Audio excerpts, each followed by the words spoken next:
Very bad poor guys. Vijay வேணா என்ன சிஎம்மா சொல்லட்டு, பலன் நிரூபிக்காத விஜய் எல்லாம் நான் சிஎம்மா சொல்றதா?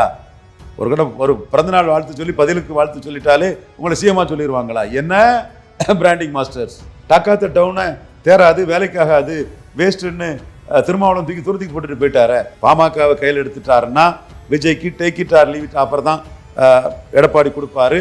விஜய் இதை புரிஞ்சுக்கணும், ஜான் ஆரோக்கியசாமி புரிஞ்சுக்கணும். Rangaraj Pandey note it. இதுதான் உண்மை. ஒரு கூட்டணி மூலமாக பெரிய உயரத்தில் இருக்கக்கூடிய முக ஸ்டாலினை 1-1 கொண்டு வந்து தான் தோக்கடிக்க முடியும். நான் சொன்னேன், விஜய்க்கு தெரிஞ்ச அரசியல் அவ்வளவுதான். என்னவோ சொல்கிறாரு அவரு, ஒன்றும் நடக்காது விஜய் சார். உங்களெல்லாம் ஒரு பொருட்டாக நினைக்காம தூசா மதித்து உங்களை பேரையே சொல்லாமல் அவங்க 47% வாக்கெடுத்து 39 சீட்டையும் ஜெயித்திருக்காங்க. நான் 48 சொன்னேன், 47 வந்துட்டு. அன்புமணியே வெற்றி பெற முடியாதுதான் ஜான் ஆரோக்கியசாமிக்கு ராசிங்கிறதையும் அவரு புரிஞ்சுக்கிடுங்க. தோத்து போன கட்சி தான் முதல்ல பாதிக்கும், திமுக பாதிக்கும். நீங்க சொன்னதெல்லாம் கதைக்கு உதவாது, அது வேலைக்கு ஆகாது, அது யாரும் ஒத்துக்கிட முடியாது. ரங்கராஜ் பாண்டே சார், விஜய் என்ன திட்டுறதுக்கே கட்சி ஆரம்பிச்சிருக்காரு போல தெரியுது. மாநாட்டிலையும் என்ன திட்டினாரு, இதுலயும் என்ன திமுக இன்டாக்ட்ங்கிறதுல என்ன திட்டுறாரு. விஜய் எடப்பாடி கூட போனா சீமான் காசுக்கு நோட்டுக்கும் விஜய் வேலை போயிட்டாரு, படத்துல நடிக்கிறதோட பல மடங்கு வாங்கிட்டு போயிட்டாருன்னு தான் சீமானே சொல்ல போறாரு.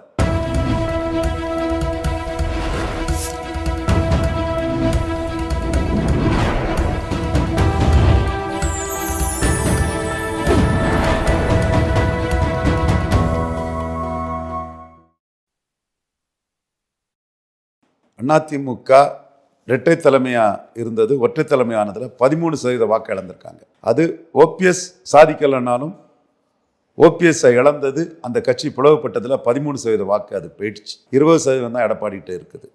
அந்த 20% ஏரியா வைஸ் பார்த்தா ஓபிஎஸ்ஸால் இழந்தது ஒரு 15% வாக்கு ஓபிஎஸ்ஸால் இழந்திருப்பாங்க. அதில் ஒரு 2% வாக்குகள் வன்னியர்களால் எடப்பாடி காம்பன்சேட் பண்ணியிருப்பார். ஸோ அதிமுக நிலைமை அவங்களோட கூட்டணிக்கு யாரும் இல்லைங்கிற சூழலில் தான் இருக்குது. அவங்களோட கூட்டணி வந்தால் அவங்களால சீட் கன்வெர்ட் பண்ணி கொடுக்க முடியும்னோ, அதால் இன்னொரு கட்சியால் சீட் கன்வெர்ட் ஆகுங்கிற நிலைமையிலோ இருக்கிறது பாமக மட்டும்தான். அதனால தான் பாமகவுக்கு 40 சீட்டு கொடுத்து அதை கூட்டணிக்குள்ளே அதிமுக எடுக்கிறதுக்கு முயற்சி பண்ணலாங்கிற ஒரு கருத்தை நான் சொன்னேன். அது எடப்பாடி கில்லாடி பாமகவை 40 சீட்டு கொடுத்து எடுத்துட்டாருன்னா அது பிறகு கூட்டணிக்கு வரக்கூடியவங்களெல்லாம் பாமகவோட குறைச்சி தாங்க உங்களுக்கு தர முடியும். நீங்கள் 20 எடுத்துடுங்க, 15 எடுத்துடுங்கன்னா அவர் கொண்டு போவார். அப்படி தான் பாஜகவை 2021 19 காலி பண்ணார். பாமகவுக்கு 7 கொடுத்துக்கிட்டு பாமகவோட குறவு தான், நீங்கள் பார்லிமெண்ட் எலெக்ஷனாக இருக்கதான் இருக்கலாம், ஆனால் பாமகவோட கூடுதல் சீட்டு உங்களுக்கு கொடுத்தோம்னா அணியே உருப்படாது, அது பிறகு உருப்படலை, அணியே உருப்படாது, பொருந்தா கூட்டணி ஆயிரும், பாமகவுக்கு தான் பெருசாக வைக்கணும்னு சொல்லுவார். அந்த இதை பாமக விஷயத்தையும் அவர் காட்டுவார். பாமகவை கையில் எடுத்துட்டாருன்னா விஜய்க்கெல்லாம் take it or leave it offer தான் கொடுப்பாரு. பாமகவை கையில் எடுத்துட்டாருன்னா விஜய்க்கு take it or leave it offer தான் எடப்பாடி கொடுப்பாரு.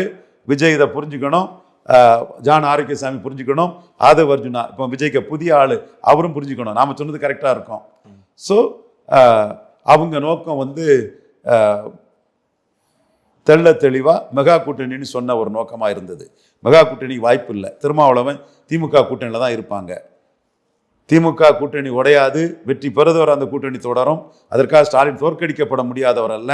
52, 57, 62 பெருசாக இருந்த பெருந்தலைவர் காமராஜரை முதலறிஞர் ராஜராஜும் பேரறிஞர் அண்ணா பெருந்தகையும் 1-1 கொண்டு வந்து தோக்கடிச்சாங்க. நீ 46% இருந்த காமராஜரை 1-1 கொண்டு வந்து தோக்கடிச்சாங்க. இன்னைக்கு கூட்டணி பலத்தோட கூட்டணியை இன்டாக்டாக வச்சுட்டு இருக்கக்கூடிய பெரிய உயரத்தில் இருக்கக்கூடிய ஸ்டாலினை கட்சியை பிடிச்சி காமராஜ் இருந்த உயரத்தில் ஒரு கூட்டணி மூலமாக பெரிய உயரத்தில் இருக்கக்கூடிய முக ஸ்டாலினை 1-1 கொண்டு வந்து தான் தோக்கடிக்க முடியும். மற்றபடி ஸ்டாலினை தோக்கடிக்கிறதுங்கிறது வாய்ப்பே இல்லைங்கிறத ஆணித்தரமாக நம்ம சொல்லிடலாம். அதனால தான் திமுக கூட்டணி இன்டாக்டாக இருக்குன்னு நான் சொன்னேன். விஜய்க்கு தெரிஞ்ச அரசியல் அவ்வளவுதான். என்னவோ சொல்கிறார் அவர், ஒன்றும் நடக்காது விஜய் சார்.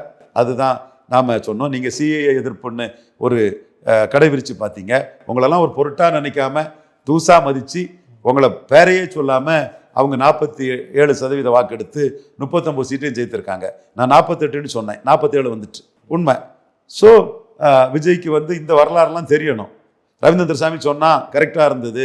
48% திமுக அணி வரணும்னா 47 வந்திருக்குது. இப்போவும் ரவீந்திர சாமி என்ன சொல்கிறான், ஒரு ஆளுங்கட்சிக்கு எதிர்ப்புங்கிறது 5% தாண்டாது. ஸோ இப்போ அதிமுகவோட நிலைமை பாமகவை நோக்கி தான் நகருவாங்க. அடுத்தால அவங்க கணக்கில் வச்சிருக்கிறது விஜய் வச்சிருக்காங்க. ஆனால் விஜய்க்கு நான் சொல்கிறேன், எப்படி பலம் நிரூபிக்காத உங்கள் பின்னாடி யாரும் கூட்டணிக்கு வரமாட்டாங்களோ அதே மாதிரி பலம் நிரூபிக்காதவங்க நீங்கள் இன்னொரு கூட்டணிக்கு போகிறதுலையும் சிக்கல். ஜான் ஆரோக்கியசாமி பொய் சொல்லுவார், பத்திரிகைகளில் நியூஸை ஃபீட் பண்ணி உங்களை திருப்திப்படுத்துறதுக்கு இந்த வானத்தை போல காமெடி மாதிரி விஷயங்கள் நடக்கும். கருத்து கணிப்புகளை போடுவார், அதை போடுவார், இதை போடுவார், எல்லாம் ஹம்பக் தான். என்ன அவருக்கு ராசி என்னதுங்கிறது அன்புமணியே வெற்றி பெற முடியாது தான் ஜான் ஆரோக்கியசாமிக்கு ராசிங்கிறதையும் அவர் புரிஞ்சுக்கிடுங்க. விஜய் செய்ய வேண்டியது தனிச்சு களம் கண்டுறணும். தனிச்சு களம் கண்டுனா விஜயகாந்த் எடப்பாடியை பாதித்தது மாதிரி, கமலஹாசன் எடப்பாடியை பாதித்த மாதிரி விஜயும் எடப்பாடி பழனிசாமியை பாதிப்படைய செய்வார். அதுதான் பாதிக்கும். ரங்கராஜ் பாண்டே சார் தோத்து போன கட்சி தான் முதல்ல பாதிக்கும். திமுக பாதிக்கும். நீங்கள் சொன்னதெல்லாம் கதைக்கு உதவாது, அது வேலைக்கு ஆகாது. திமுக அணி ப்ரோ இன்கம்பன்சி ஆக்ட் ஜார்க்கண்டில் மகாராஷ்டிரா நடந்த மாதிரி ஓட்டு கூடவும் செய்யலாம் அல்லது மெயின்டைன் ஆகலாம்.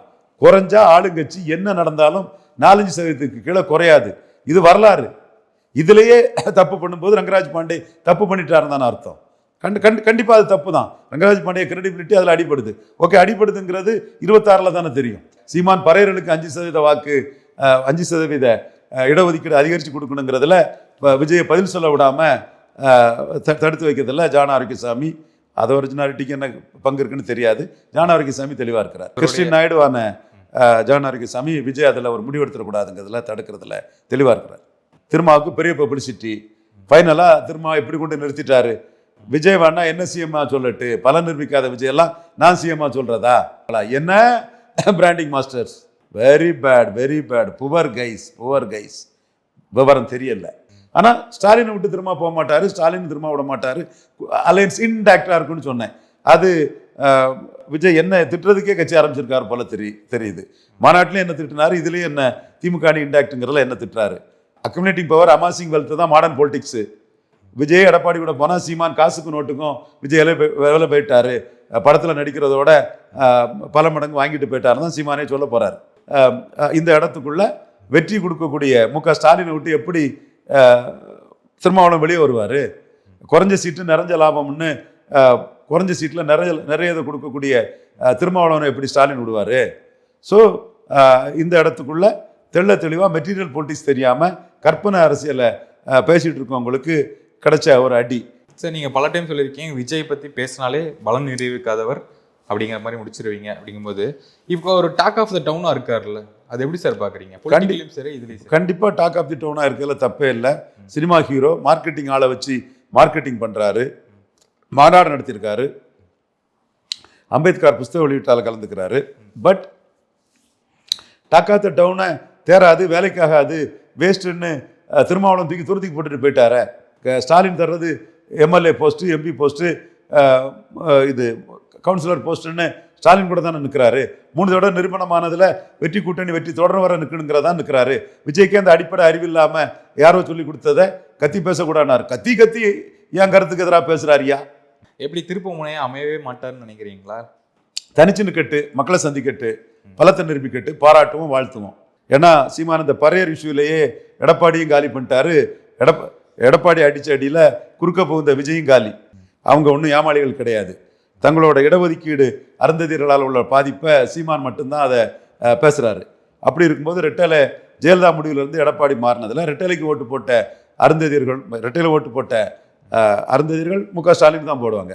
ரெட்டலைக்கு ஓட்டு போட்ட பறையர்களும் தேவேந்திர வேளாளர்களும் எடப்பாடி கையில் இருக்கிற ரெட்டையில நமக்கு பலன் இல்லாத சிம்பல்னு சீமானுக்கு ஓட்டு போடுவாங்க. இந்த ஒன்றே சீமான ரெட்டையிலைக்கு கொண்டு போயிடும். யாரோ பேசுனதை நான் பேசுனதாட்டி எனக்கு பெரிய அவதூற சிவி சண்முகம் உருவாக்கி தந்துட்டாரு. அதை நான் கம்ப்ளைண்ட் கொடுக்கறதுக்காக நான் தயார் பண்ணிட்டு இருக்கேன் என்னோட அட்வொகேட்ஸ்கிட்ட மூலமாக. ஏன்னா அவர் நான் பேசாததை பேசுனதா சிவி சண்முகம் பேசுனது தவறு. உட்கட்சி பிரச்சனை என்ன நடந்ததுலாம் எனக்கு ஒன்றும் தெரியாது. ஆனால் எடப்பாடியை நம்பி எம்எல்ஏ ஆக முடியாதுங்கிறவங்கெல்லாம், பிஜேபி நம்பி எம்எல்ஏ ஆக முடியுங்கிறவங்கெல்லாம் பிஜேபி பக்கம் போகிறதுக்கு வாய்ப்பு இருக்குது. இது என்னோட கணிப்பு. அதே மாதிரி சிவி சண்முகம் போன்றவங்கெல்லாம் பாஜக எதிர்ப்பு, பாமக எதிர்ப்புன்னு சொல்லி நின்று தாங்கள் ஒரு பெரிய லீடராக அந்த மண்ணில் நிரூபிக்கிறதுக்கு தான் பெரிய அளவு ஃபைட் பண்ணுவாங்க. இதில் சிவி சண்முகத்துக்கு மத்திய அரசையும் மாநில அரசையும் எதிர்க்கக்கூடிய ஸ்டாண்டை மாறிக்கிட்டு எடப்பாடி ஏதாவது கால் எடுத்து வச்சாருன்னா சிவி சண்முகம் அதில் லீடராக எமர்ஜ் ஆயிடுவார். அவருக்கு அந்த வாய்ப்பு இருக்குது. உள்கட்சியில் நடந்தாலும் எனக்கு தெரியாது. சிவி சண்முகம் நான் பேசினதா சொன்னது போய், அதுக்கு நான் சிவி சண்முகம் மேலே வழக்கு தொடர இருக்கிறேன், போலீஸ் கம்ப்ளைண்ட் கொடுப்பேன். அதுக்கான நாள் குறிச்சிட்டு இருக்கிறேன்.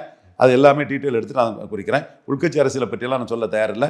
ஏற்கனவே நான் பேசாததை இவர் துரைக்கரண்ணா, பிரியன், லட்சுமணன் பேசினதெல்லாம் நான் பேசினதாட்டு இவர் ஏதோ அவசரத்தில் பேசிட்டார். அது அஃபென்ஸு. அந்த அஃபென்ஸுக்கு இவருக்கு எதிராக நான் கம்ப்ளைண்ட் கொடுக்க போகிறேன். அண்ணாமலை என்டிஏயை 2வது இடத்துக்கு கொண்டு வந்து எடப்பாடி பழனிசாமி 3வது தள்ளி 2029 மோடிக்கு இங்கே அதிக அளவு எம்பி சீட் பண்ணதுக்கு உழைக்கிறாரு. பிஎம்ஓ அதை சொல்லியிருக்கிறாங்க. அந்த இடத்துக்குள்ளே அண்ணாமலை கரெக்டாக நிற்கிறாரு.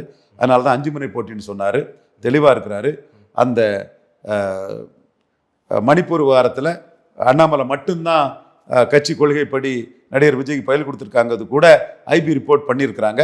ஸோ கட்சி வளர்ச்சிக்காக, கட்சியை பெரிய லெவல் ஆக்குறதுக்காக அண்ணாமலை கடுமையாக உழைச்சிட்டு இருக்காரு. ஓகே சார், தொடர்ந்து பேசுவோம். நேர்காணலுக்கு நன்றி சார். வணக்கம்.